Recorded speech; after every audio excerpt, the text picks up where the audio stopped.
Hello, everyone. Welcome to the Safe House, brought to you by the SafeHouse Initiative. I'm Jeff Edwards, co-chair of the SafeHouse Initiative, and your host for today's podcast. Today, we're going to peer through the lens of a business that's needing to build a third-party risk management program. And we're very fortunate to have Jason Butler join us today. He's an expert at this because he's done it. He's lived it. He's breathed it. And we're really, really excited to have Jason Butler with us today. Jason, welcome. Thanks, Jeff. Appreciate it. Looking forward to the conversation. Hey, for our audience, you're new to the Safe House, but you did write a really excellent blog about a week or two ago from this podcast of recording, and received a lot of good mentions and a lot of likes on it. So we're really basing some of that information in this podcast. So why don't you give the audience a chance to better understand your background, and then we can talk more about the third-party risk management program development. Yeah, absolutely. Thanks, Jeff. I've got 20 plus years in technology in the operations space. Primarily, I've worked in banking and finance. Did a 5-year stint in transportation. But my experience really spans the gamut. I've done a lot of different things, and I was kind of thinking about this before our call as well. I've done help desk, I've done database administration, I was a solution architect. I ran an IT shop of my own, consulting shop that I built out. I've done DevOps, infra, business management, risk management, enterprise content management. I mean, I was just thinking about all the things that I've done, and all of those things inevitably, will use a vendor, right? Vendor management and risk management plays a part into all of those things. Even something like location strategy, right? You've got vendors that you're working with, you're leasing a building, you're buying a building, whatever, right? There's always vendors that you've got to deal with. And so, I've got, like I said, experience spans the gamut in tech and ops, 20 plus years. And a little bit about me. Yeah. So tell us about third-party risk and why it's important, especially to small, mid-sized businesses, which is really our audience. Yeah, absolutely. So it's really a broad topic, right? We've got a lot of hooks that we could talk about, but I'll try to keep it, high level, talk about some of the basics of implementing a third-party risk management program, why it's important. A lot of times people will make the assumption, right, that, if I'm hiring this third party, that they're an expert, right? And hopefully they are, right? Expert in what it is that you're hiring them for, but doesn't necessarily mean they're experts in everything else, right? And by everything else, I mean, maybe they're not expert at their managing their own finances, right? Maybe they're not experts at managing their own IT infrastructure and InfoSec environment, right? And so, we assume that they're experts in everything, right? And we miss it, right? We don't think about those things, and we hire them, and we could potentially have problems with that, right? Or we align ourselves with a company or a vendor, right, that may not align with our values, right? May not align with the things that we do and the things that we care about as a company. And so these are things that, as smaller companies, you don't always think about that, right? And I mean, you go to a Microsoft, a Dell, right? Some of these companies, and you don't think twice. You just do it and you move on. But if you don't have that third-party risk management in place, if you're not thinking about those companies and what they represent and how they run their business, it could impact you negatively. Because at the end of the day, those companies are an extension of you. Right. I mean, whether they're interacting with the customer directly or not, they are, in a sense, right, that extension, and they will impact how you service your customers eventually. Yeah. So when you look at a third-party risk management program, can you kind of outline what the elements are that comprise a program, and how then we can talk about how you go about doing and executing a plan like that or a program? Yeah, absolutely. And so, there's really kind of, 6 or 7 kind of main categories and areas that you're going to want to think about, right? And the first really stage is, as you implement a program, right, the first thing is you're going to look for that vendor, right? You're going to identify which vendor you want to have. And so when you flesh that out, right, you should really start thinking about up front, right, in day one, as you're looking for that vendor, you should have a checklist of things, right? Here are all of the things that I want to make sure this vendor does or does not do. Yeah. You can use some tools. We can talk about those a little bit later, but there's tools out there where you can see some good information about that company before you ever bring them into a conversation to say, hey, this is my problem. How can you help me? How can we work together? Right. So Hmm. there's that vendor identification phase. And then once you've selected a vendor, there's the risk assessment or the due diligence phase, right? This is where you really dig in, right? You research the vendor, Hmm. and I think this is the area that a lot of small companies, small and medium-sized companies, don't do. And I know in my experience, when I first started out, this was something I did not do. Okay. And so you can use tools, right, to look at some of that information. So you D&B, right, Dun and Bradstreet. Okay. You can find out some basic high level information, financial type information, right? You can use things like asking for their SOC 1 or 2 or 3, which Hmm. is the SOC, the Strategic Organization Controls. Hmm. That's a report, right, that companies will get from an audit company like PwC or EY, right? Hmm. And it'll talk Yep. about their finances. It'll talk about their controls in place in their IT and data infrastructure. Yep. So that will tell you a lot of good information about the company as well. You Hmm. could also use things like Better Business Bureau. I know Moody's has some tools as well that you can use to research these vendors, but you really want to make sure that you're researching them, right? And understanding, again, where they sit, how strong they are financially, how strong their IT and infrastructure and security is, so that it doesn't end up blowing back on you. So you said that this is an area that, well, a lot of companies don't spend the time to really dig in. It's because they don't have the time. They just trust what their information they got off of the web, or what? Why is that? Yeah, I mean, I guess maybe a few things, right? One, kind of going back to what I said earlier, right? Like people just kind of assume they're experts on everything, right? It's just kind of that underlying assumption, which, if they stop to think about it, they would realize probably that's not true. Yeah. Time. But then another thing is expertise, right? Hmm. Like in a small company, generally you're wearing lots of hats, right? You're doing lots of different things, but it doesn't necessarily mean you're an expert on all of those things. And Right. that was true for me as well, right? I wasn't an expert solution architecture. I wasn't a Mm. architect. I wasn't an expert CISO guy, an InfoSec guy, right? Like Hmm. I knew a little bit about all of those things, Hmm. knew enough to be dangerous, but not enough to be able to say, aha, there's a red flag. We've got to watch out for that. Yeah. And so, that's a place where you can potentially look to, that's like bring in other tools, bring in Yeah. consultants, Yeah. and you bring in that expertise. And maybe you have them in your company. Maybe you can go to your architecture team, your CISO Hmm. team, but not every company has that, right? Again, a lot of people are Yeah. asked to wear multiple hats, and so they don't have the expertise either. And so that's definitely something that you want to address in that phase. So you've identified the vendor. Now you've done the due diligence. So what next in your adventure here? So now, really important, right? Risk mitigation and acceptance phase. So you've got some options, right? You can identify a risk, and then you've got to figure out, okay, can I mitigate this risk in some way, shape, or form, right?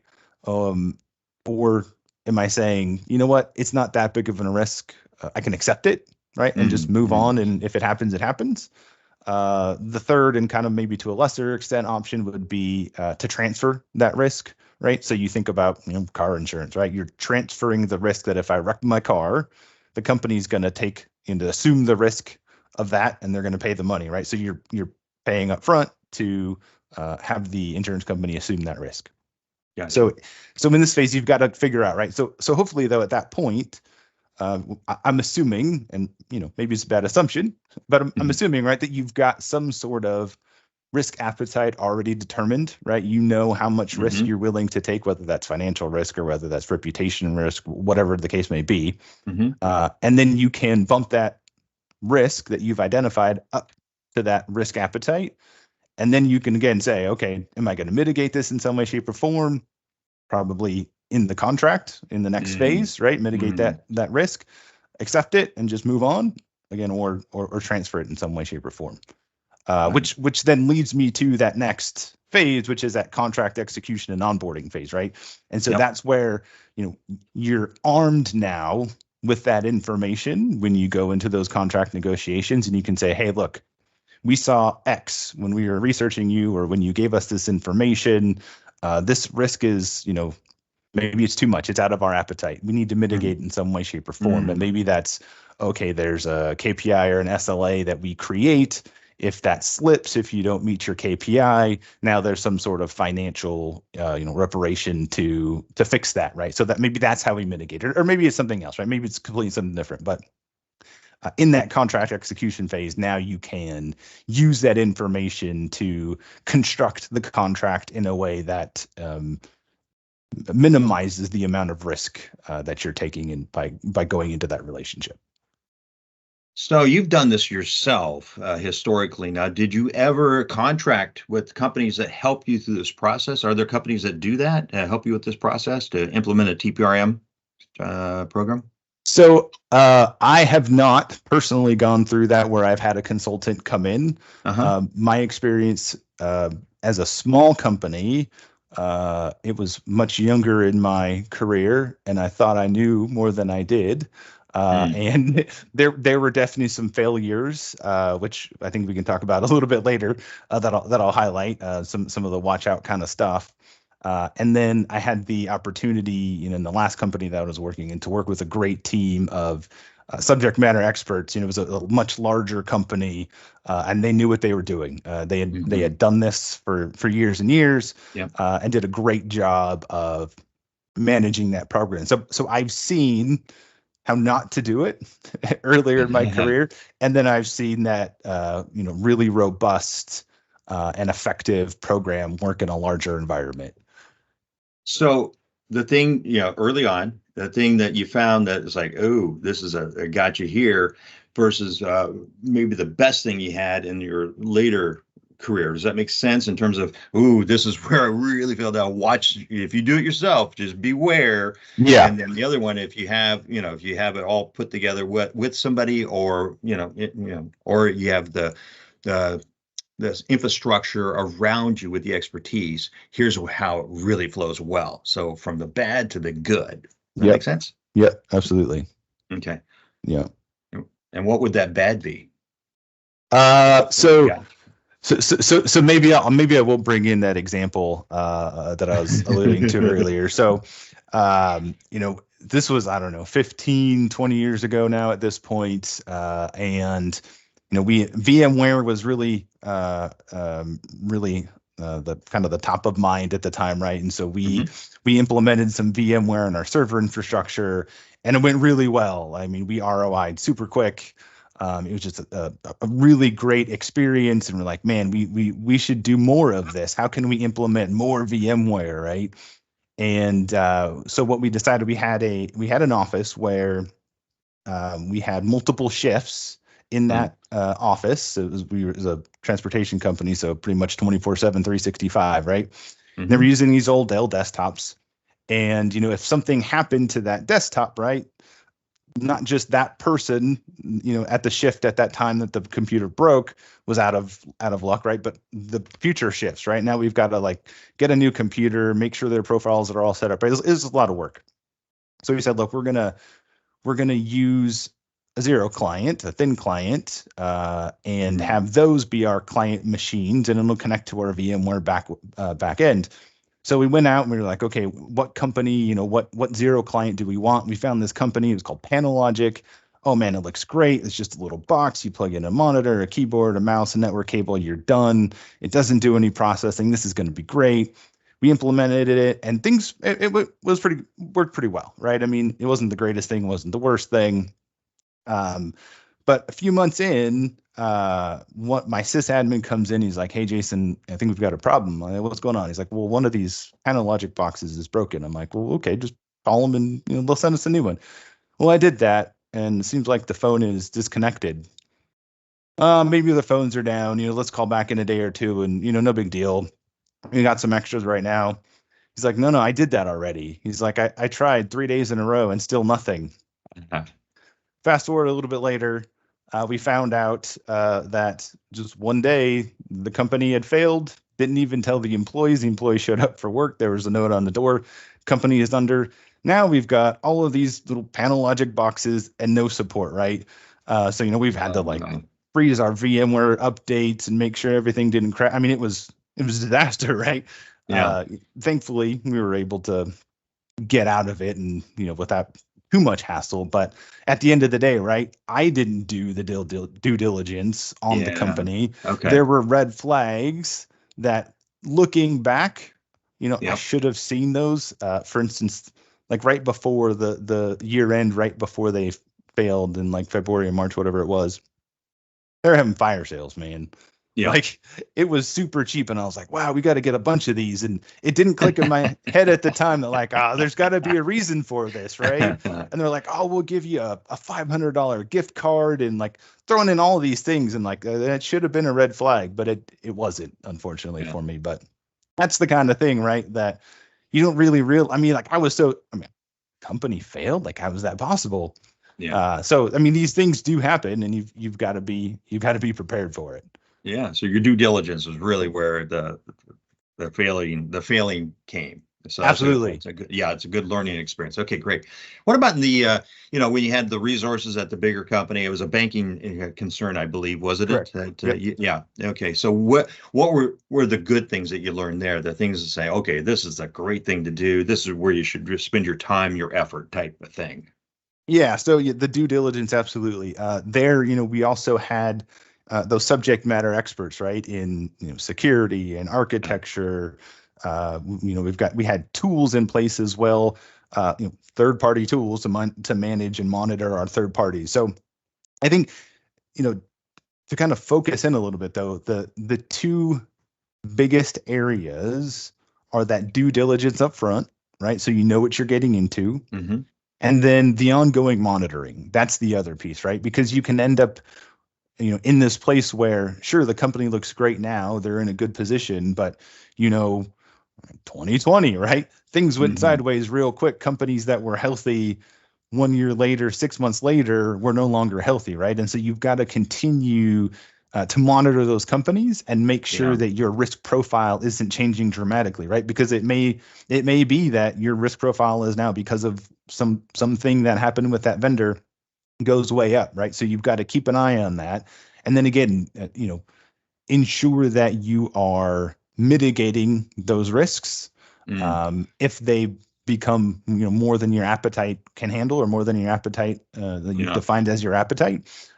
In my mind, it's those two things, right? Due diligence up front, and then make sure from the ongoing monitoring perspective that you're always keeping an eye on those vendors. Got it. Excellent. So, as kind of a final couple of thoughts, would you pass along to our listeners? Should I do it myself, or should I have somebody help me do it? How would you, if you were to look at it now and you said, okay, I'm going to do this today, knowing what I know, would I engage somebody to help me through the process? And what questions would I ask myself? Do I have the resources? Whatever those questions are. Can you share that with our audience?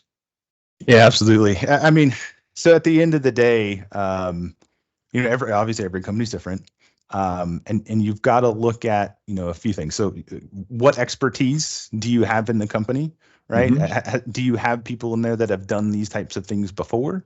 You mentioned it as well. Resources, right? Do I have the resources? Do I have the time to bring in those other people? They've got day jobs, right? And it's going to take some time and effort for them to, add that onto their plate. Anytime you implement a program, right, you've got to work cross-functionally, with multiple groups, multiple people.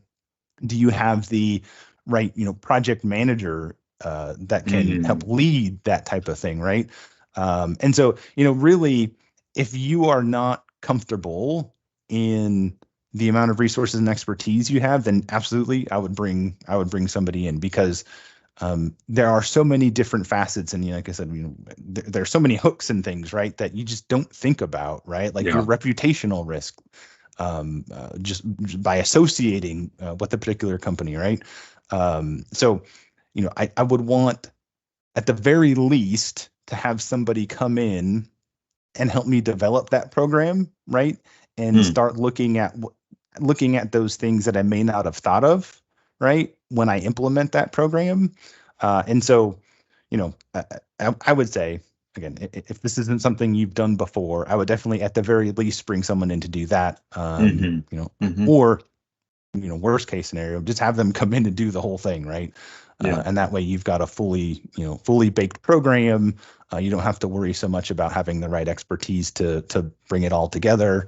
But yeah, I definitely would look outside if that was not your area of expertise. Yeah, excellent advice. Well, Jason, this has been very educational. Any final thoughts before we sign off today? Yeah, I think the biggest thing that I want to leave people with, is, and it's the thing that, and I alluded to it earlier, right? A lot of times you'll see red flags, and you kind of intuit that, like you've got that gut feeling. Always listen to the red flag. Always research it more. Again, I had the gut feeling, but it just no, I think it's fine. Let's just move on. But if you've got that gut feeling, right, if you see that red flag, don't ignore it, run it down and make sure that, you've got that trust in that vendor that you need to have. So, yeah. Excellent. Well, Jason, you really opened my eyes to what to do and what not to do and how you go about it. And it's been very, very helpful. So thank you so much. Yeah. Thank you, Jeff. Much appreciated. A special thanks to Jason Butler for his contributions to the SafeHouse Initiative. We especially appreciate his insights on how to identify and protect third-party risks, two of the critical NIST controls. That's our podcast for today. I'm Jeff Edwards for the SafeHouse Initiative. Thanks for joining us, and remember, be safe, be resilient, and be kind to each other. For more information on the SafeHouse Initiative, please use your mobile device to scan the QR code on the screen. Send us an email at safehouseinitiative.org@gmail.com or visit us on our website, safehouseinitiative.org. We look forward to hearing from you.